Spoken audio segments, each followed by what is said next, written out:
Célébration aujourd'hui de la Journée mondiale de la culture africaine. De nombreuses activités ont été organisées par le Centre culturel Iqlil, de la Fondation Mohamed VI, de la promotion des œuvres sociales, de l'éducation et de la formation et l'association Africa Women's Forum. Cette journée se veut une occasion pour mettre en lumière la richesse culturelle africaine.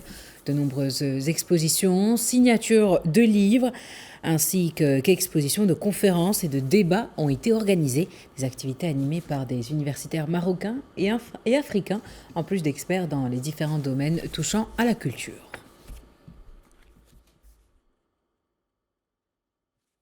Et pour en parler, nous sommes en direct depuis Rabat avec Naïma Khourchi, présidente et fondatrice de l'association Africa Women's Forum. Bonsoir. Bonsoir.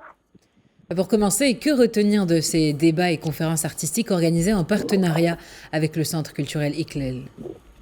Pour cette journée 2024, nous avons voulu retenir comme thématique la diversité culturelle africaine entre richesse et défis. Richesse parce que nous avons voulu rappeler dans un monde de plus en plus uniformisé, de mondialisation, combien il est important de mettre en avant la diversité de la richesse culturelle en Afrique, de la rappeler et de comment elle est importante et qu'elle fait partie intégrante de notre identité africaine. Nous avons aussi voulu mettre en avant les défis de plus en plus nombreux auxquels est confrontée cette culture. Alors les défis, c'est à la fois les défis, par exemple les conflits et la destruction des patrimoines, les menaces climatiques, mais aussi, et c'est plus dangereux, les nouveaux défis, par exemple, comme la radicalisation, le fanatisme religieux, et par exemple, comme on l'a vu, tout le monde se souvient de la destruction des tombeaux de Tombouctou. Donc, c'est tous ces défis, ces nouvelles menaces auxquelles est confrontée la culture africaine et les manifestations de cette diversité culturelle que nous avons voulu mettre en avant. Donc, tout cet après-midi, nous avons eu des intervenants de différentes spécialités, des historiens, des anthropologues, des sociologues, justement pour aborder les différents angles de cette diversité culturelle. Et le Maroc est un très bon, déjà, le Maroc, carrefour des civilisations, est un très bon exemple de cette richesse culturelle. Et nous avons eu cet après-midi des représentants de la culture amazigh, de la culture hassani, arabe, justement pour montrer comment, au-delà de cette diversité culturelle, nous arrivons à vivre pacifiés et unis, parce que au Maroc, nous avons la chance d'avoir dans la Constitution la consécration des cultures, des langues sur un même pied d'égalité. Donc ça, c'est vraiment un bon exemple marocain qui devrait inspirer d'autres pays. Moi-même, je suis dans la prévention des conflits auprès de l'Union africaine et on voit beaucoup sur le terrain comment la culture est devenue une source de conflit. Donc, à titre personnel, je salue en fait cette constitutionnalisation des cultures au Maroc qui permet cette stabilité et le respect égalitaire de toutes les cultures.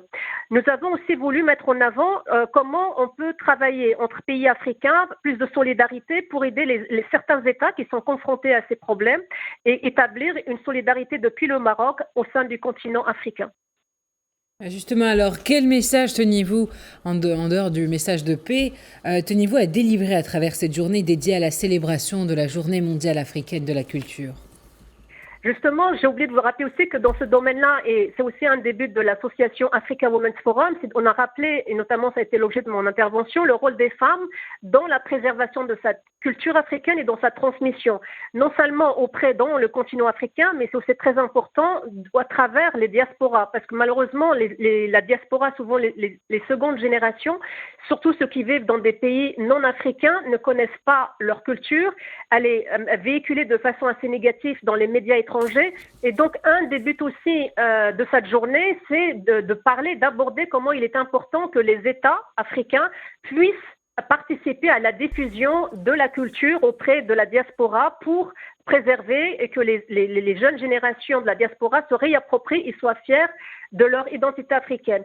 La culture est extrêmement importante et Sa Majesté le Roi l'avait rappelé dans son discours à l'Union africaine en 2017. Une des richesses de l'Afrique, c'est sa culture et il faut en être fier. Et comme je vous l'ai dit, aujourd'hui, c'est justement cette diversité, cette richesse culturelle qu'on a voulu mettre en avant. Bien, merci Naïma Khourchi pour ces précisions. Je rappelle que vous êtes présidente et fondatrice de l'association Africa Women's Forum. C'est moi qui vous remercie.